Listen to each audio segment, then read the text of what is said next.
Guys, today we're going to start by having a look at just the basic origins of the Cold War. Now, the Cold War, technically, it has no real beginning date and it has no real end date. Now, some people will say it starts in 1945 and it ends in the early 1990s when the Berlin Wall comes down, when Mikhail Gorbachev is the president of the Soviet Union, okay? Other people will say it starts in 1917 when the Russian Revolution kicks off, because that's where you have the first signs of Bolshevism, of communism in Russia, okay? Doesn't matter who you believe, officially there is no start or end date to this war, okay? And really, it's not like the Korean War, which is technically still going, okay, because they never signed a peace agreement, they only ever signed a ceasefire. This war did end when the United States and the Soviet Union basically took their fingers off the proverbial buttons, okay, when they decided that they were no longer going to nuke each other if somebody insulted somebody else, okay? Now, obviously, it involved the world's two greatest superpowers at that time, Russia and the United States. Now, for the duration of the Cold War, Russia was known as the Soviet Union, okay? The Soviet Union no longer exists, thankfully, because it wasn't a very good place, okay? And the Soviet Union was a collection of Russia and then a whole bunch of Eastern European states that directly surrounded Russia. Now, each one of these Eastern European states were controlled underneath the banner of communism, okay? And so it was like, you're all part of this union of Soviet Socialist Republics. That's what the USSR stands for. Union Soviet Socialist Republics, okay? Now, to be socialist, that's the first step towards communism, okay? To be communist is absolutely 100% different to our system of government. Well, not our system of government, our economic systems. Anybody know what economic system we follow in this country? Capitalism, which is basically get rich and crush everybody else, okay? Pardon? It works well. Okay, now the reason capitalism works is because it gives you something to strive towards. If you work hard, you will get rich. Or if you work hard, you have the potential to get rich. In communism, there's no getting rich, okay? There's working hard, but you don't get much for it. And that's one of the big flaws in the system, okay? Now, this screencast will take you through the origins of the Cold War, so basically where it stems from. Now, a lot of political cartoons that you will see will show Russia as the great Russian bear, okay, you know, looking over the world, about to destroy them, things like that. This is the kind of propaganda that you have coming out of the Cold War. Who's this guy standing at the bottom? Uncle Sam. Okay, yeah, and Uncle Sam is the guy who's going to stop the great Russian bear from taking over the entire world.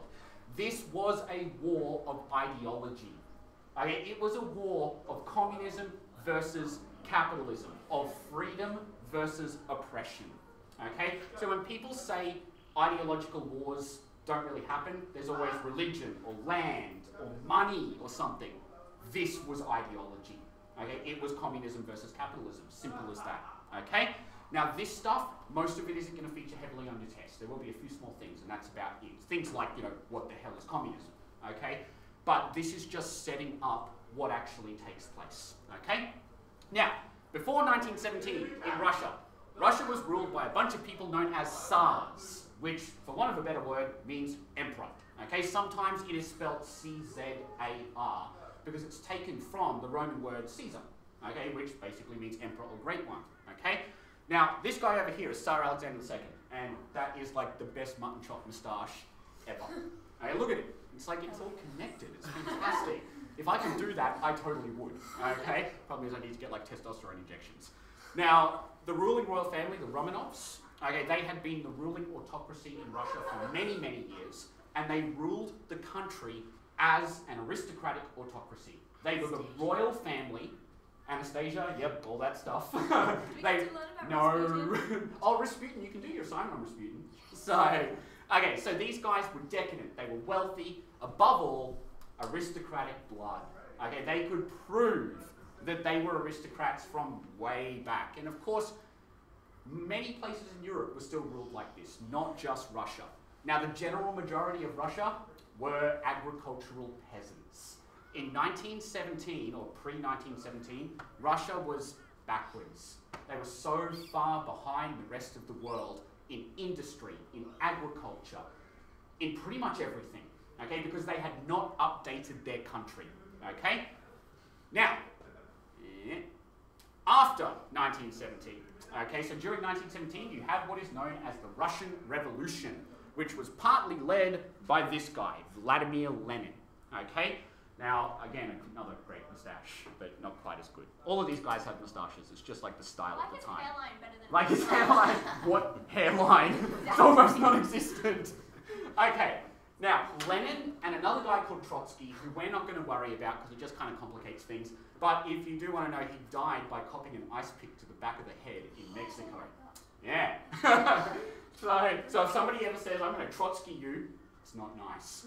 Now, guys, he led a group of revolutionaries who were known as the Bolsheviks. There's also another group known as the Mensheviks, which we're not going to talk about because the Bolsheviks are the ones who win, okay?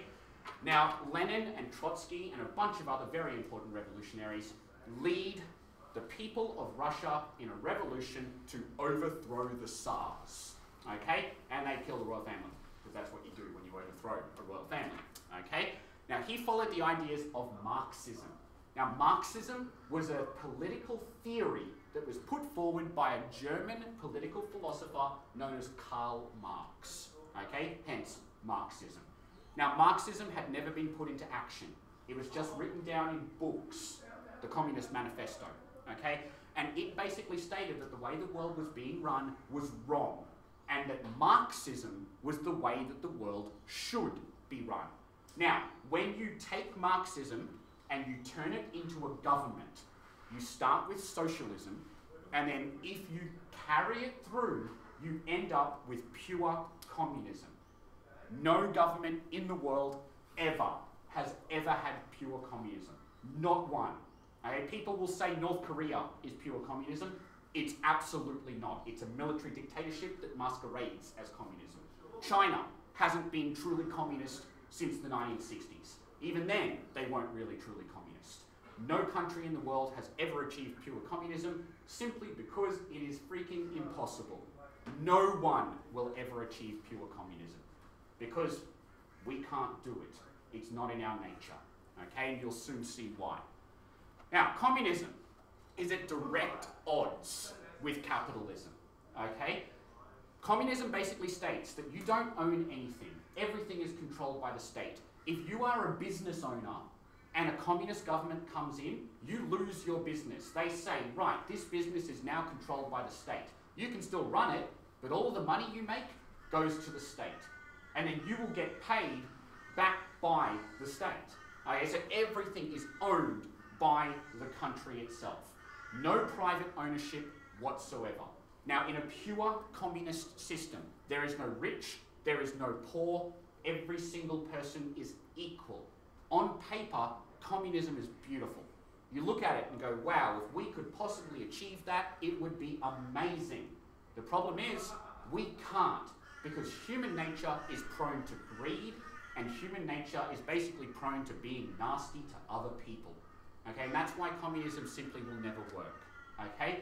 Capitalism and communism are totally separate ideologies. Under capitalism, the whole point is to strive to make yourself better than other people. Communism, there is no better. Everybody is equal. Has anybody ever seen photos of communist China in the 1960s? All of the men and the women, they would all wear the same clothes. These drab blue overalls. Every single person. They would all dress the same. Now the reason for that is because it's a level up. Nobody's different when everyone looks the same. Okay? And yeah, uniforms. That's why Australian schools have uniforms, because it gets rid of so many problems with fashion and, like, you know, getting picked on for not having the best clothes and all that stuff. Okay, but trust me, we're not communist. So if we were, you'd probably all be dead. Now, guys, communism fails because of human nature. If you have, put it this way, if you're a doctor under a communist system, you are no better than somebody who's sweeping the streets, for instance. Now, that's all well and good to say that that's a good thing. I kind of agree that, you know, a doctor should not be elevated any higher than anyone else. But what's the problem with that? They just went through like 5 years of university. But 5 years, it's more like 8. Whatever. So yeah, they worked their butt off to get that knowledge, to become that smart so that they could earn good money. Okay, so they could, you know, help people and do things that other people can't do. So if you just say to them, no, you're the same as that guy over there who's sweeping the streets who, you know, stepped out of high school at year 10 and who never went to university, you're kind of insulting people. And you're kind of saying, what has that doctor got to strive for? You know, if he's not getting paid well, if he has nothing to achieve when it comes to monetary finances, why would he do a good job? Okay, just be like, oh, that guy's been stabbed, whatever, I don't care. Okay, and that's the problem with communism. If you have nothing to strive for, why would you bother to achieve anything? Okay, and that's the simple thing that stops communism from ever working. Okay? Now, when Russia overthrew their aristocratic royal family, America was like, yes, good work. This is a triumph of democracy over autocracy, over the ruling family. Because remember, America hadn't been ruled like that since the American Revolution. Okay, so they were like, yes, freedom, democracy, great work. But when the democratic government was then overthrown by the Bolsheviks, by these communists, America was just like, holy crap, these guys are scary. They are totally different to everything that we believe. Now this ad, this is a genuine advertisement that appeared in American workplaces where it said, is your washroom breeding Bolsheviks? Now, what it's saying there is everyone loves respect for, employees lose respect for a company that fails to provide decent facilities for their comfort. It's an ad for toilet paper. They're saying if you provide crappy toilet paper, you're going to breed Bolsheviks! No. No, it's like if you give them scratchy, painful toilet paper to wipe their bums with, they're going to be like, oh, I can't believe they would do this, I'm going to turn communist. This is the kind of fear that was happening in America. There was this thing called McCarthyism in the 1950s, Reds under the bed. Okay, if you were accused of being a communist, that was almost like a death sentence. You could get put in jail on the accusation that you were communist. Okay, so America was very scared of this communism. They even sent soldiers to fight against the Red Communist Army in a civil war. So you had what was called the White Russians and the Red Russians. The White Russians were democratic Russians. The Red Russians were the communists. In the end, the Red Russians win. Okay? And of course, because America sent troops in, Russia was just like, well, screw you, America. You're our enemy. Okay? And from that moment onwards, there was a great deal of distrust between America and Russia. Okay? Now, when Lenin dies in 1924, and his body is still preserved in Russia, you can actually walk up and you can see Lenin's body in a glass case. I think it's in St. Petersburg, not 100% sure. I've always wanted... No, they embalmed him, and like it's this hermetically sealed glass case, and like it's almost like modern mummification. Like ferrosex bomb, yeah. I've always wanted to go and see Lenin's body just to be like, oh look, father of communism, suck it. So, okay, now when Lenin dies in 1924, this man, Joseph Stalin, emerges as the leader of the USSR. Put simply, this guy is pretty much one of the world's all-time worst leaders. Okay, yeah. Hitler, Stalin, they are on par with each other. Technically, Stalin may have actually killed more people. Okay? So when you compare like mass murdering megalomaniac dictators, there's 3 at the very top. Stalin, Hitler, and Mao. Okay? Now, Mao killed the most people, if you really look into it. Stalin probably comes in second, with Hitler coming in third. Now, when you put it in perspective, when Hitler's coming third to someone, then you've got a real badass on your hands. Okay? Now, basically, when he came into power, he was like, I need to turn Russia around. I need to make it good again. And so he instituted a whole bunch of what were called 5-year plans to try to mechanize Russia, to try to make them an industrial power, to bring them out of the backwards agricultural setting that they had been living in for so long. Didn't work, millions of people died. Mass starvation. across Russia. Okay, so it really did not function. Now, I just always show this photo up because that's Stalin when he was young, and even I just look at that and go, damn! Like, it's like Johnny Depp or something. All right, so you're a bit hot for young Stalin? He's dead though. So. Okay, now, it was during the 1920s under Stalin that communist control it really reared its ugly head. Stalin made it very clear that his system of government, no freedom of speech, no freedom of association, no other political parties whatsoever apart from the Communist Party, okay? Now, if you spoke out against the government, you were sent to a gulag, okay, which was a prison work camp, otherwise known as a re-education camp, okay, because in these re-education camps, you would be re-educated to love Stalin or you would die. Simple as that. Now, these people, millions died in gulags across the Soviet Union, okay? And the only reason they were put there, in most cases, is because they spoke out against the communist government, okay? What were they dying of? Mainly starvation, okay? Or overwork and, not being fed enough so that they just wasted away. Many of them would be shot as well. They would just have firing squads on a weekly basis just to, keep people in line, randomly select people to die, things like that. Okay, these were horrible, horrible places. Okay? Now, Stalin and Lenin had totally perverted Marxism. That's Karl Marx right there. It's the beadiest guy ever. Okay? It's just all it's like all the hair that would normally be on his head has migrated to his chin. It's just like, screw you guys, I'm getting out of here. Okay, now, Marx believed that once communism had been established, the state would simply wither away. The government would disappear. Because once communism had been established, everybody would be like, tra-la-la-la, communism, we all love each other. Okay? Unfortunately, that's never going to happen. Okay, the only place that does work, can anybody tell me one place that does work? Where everybody's like, oh, we share everything and we're all happy and tra-la-la. Hippie communes! Communism! Okay, that's what it means. It means to share everything.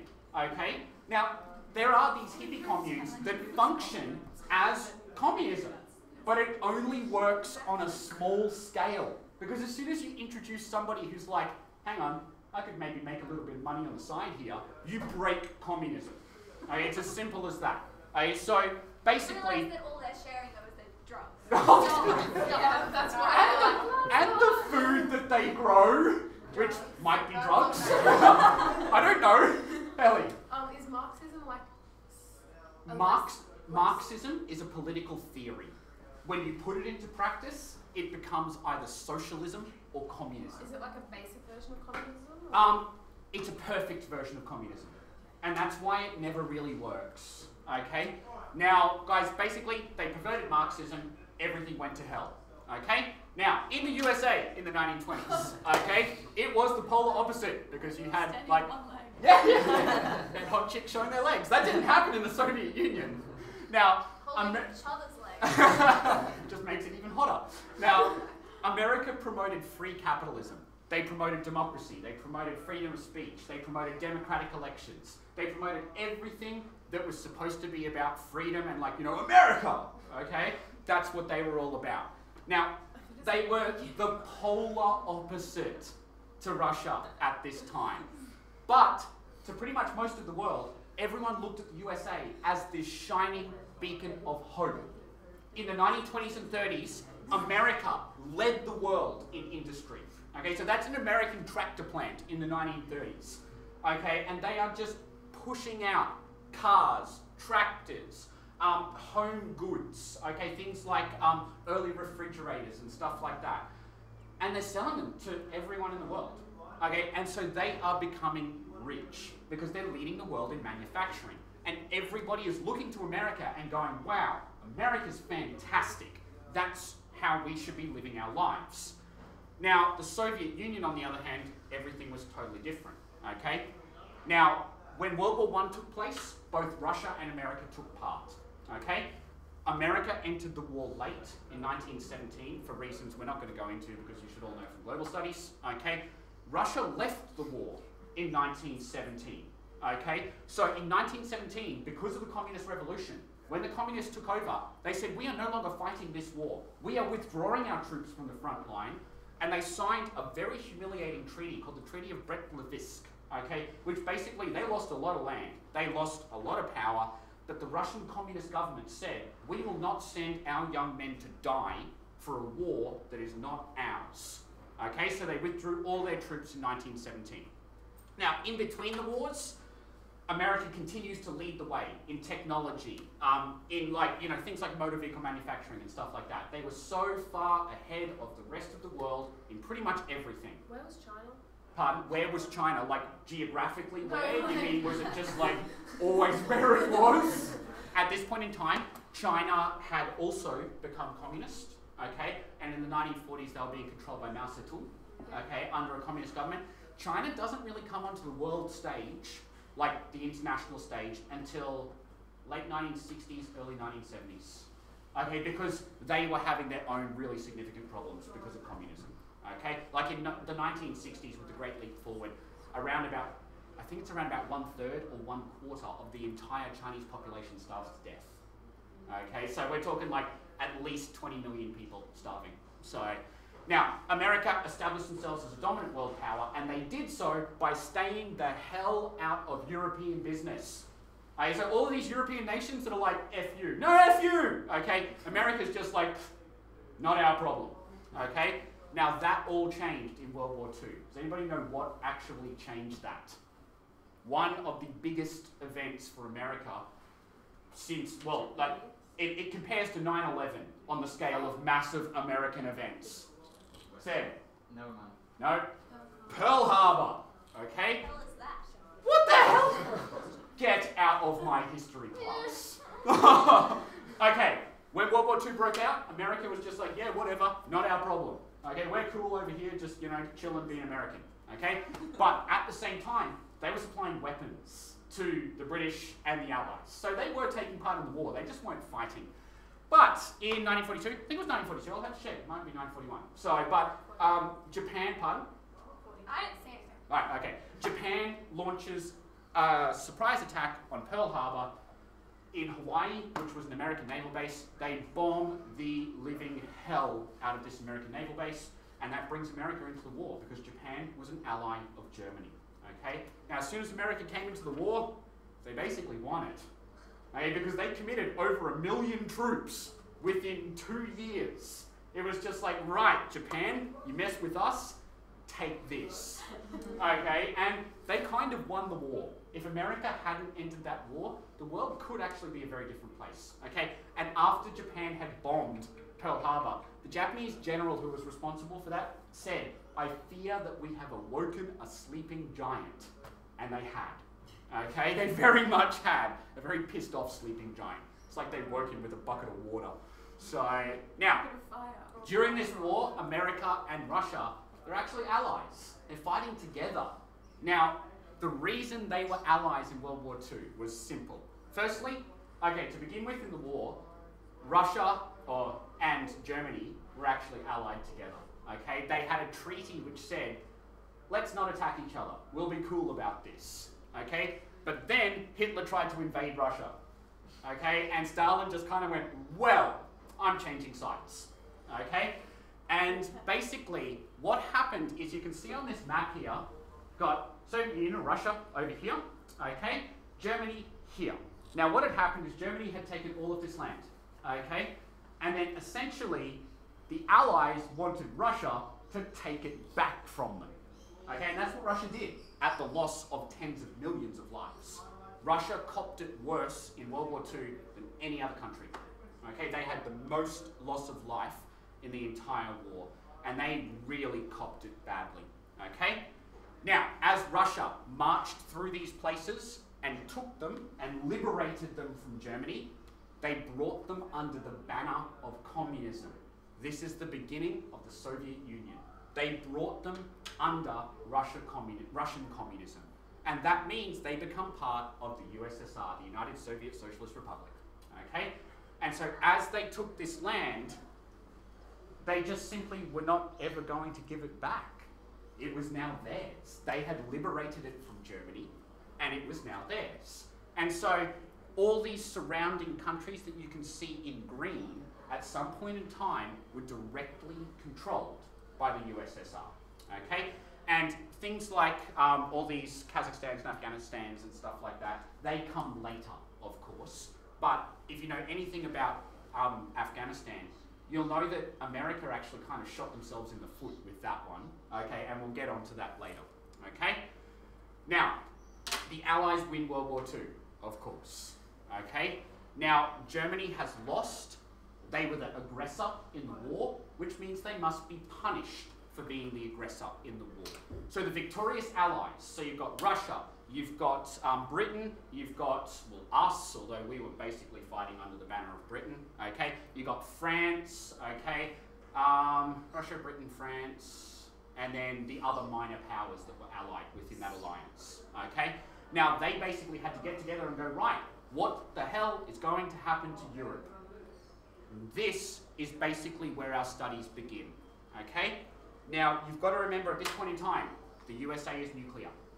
They are the only country in the world in 1945 that has the capability to make and drop nuclear weapons. Now, just in case you guys don't know how devastating these things are, what was dropped on Hiroshima, I believe it was a 50 megaton, no, it might have even been smaller than that, I'll have to check, but that's Hiroshima before the bomb, that's Hiroshima after the bomb. There was just literally nothing left within the blast radius, okay? And if I know people in here have been to Hiroshima, and they have left one building standing, which is called nicknamed the A-bomb dome, and it shows where the bomb was dropped, and this building is just a skeleton of what it was, and it's tragic, it's devastating. How come the wall is still there? It's not, it's a river. Oh, that makes more sense. That's actually, you cross a couple of rivers. The A-bomb dome is like right here where the hypocenter of the bomb blast is, right on the banks of a small river. You cross this bridge to get over it. And as you're crossing this bridge, you're crossing from what's called the Peace Park, which is where they've set up this, like, a monument to peace. And it's like the most devastatingly sad place I've ever been in my life. Like, my wife cried and had to leave because it was just so sad. So, and that's what nuclear weapons do. Okay, they destroy like nothing else. What was dropped on Hiroshima, we have bombs that are now approximately anywhere from 100 to 500 times more powerful. Okay, and they're not bombs, they're missiles. So we could kill ourselves many times over if any country decided to shoot them. Okay? Now, because the USA was nuclear, they had the power at this point in time. They had the negotiating chip on their table at the end of World War II.